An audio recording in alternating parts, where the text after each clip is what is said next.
memasuki masa tenang pada tahapan Pilkada serentak tahun 2024, Badan Pengawas Pemilu Kabupaten Ogan Komering Ulu melakukan penertiban alat peraga kampanye secara serentak di Bumi Sebiduk Sehaluan.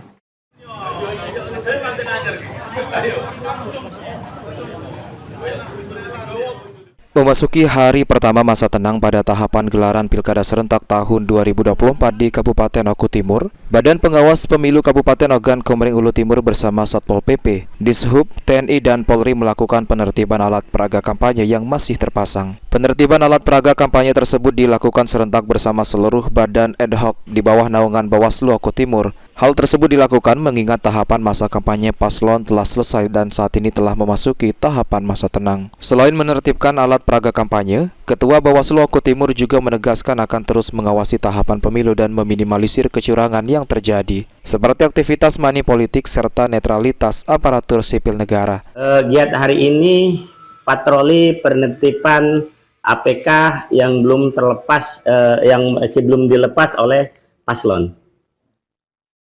Terus penekanan seperti apa Pak untuk masa tenang itu pada NEHOP Pak?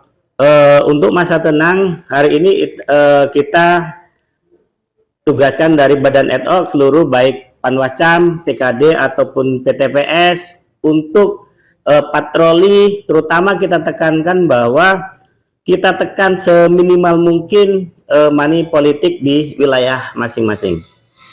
Di Oku APK yang masih banyak Pak yang belum dilepas oleh peserta? Oh masih cukup banyak APK-APK yang masih belum terlepas.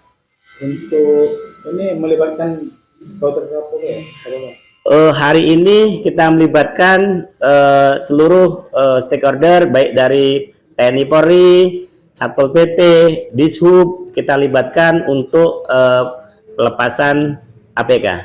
Untuk wilayah-wilayah seluruh sewilayah Oku Timur. Kalau di kecamatan kita koordinasi dengan Porkopincam.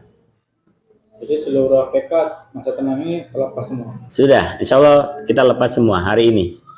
Elvandri Jeffriyadi, PAL TV.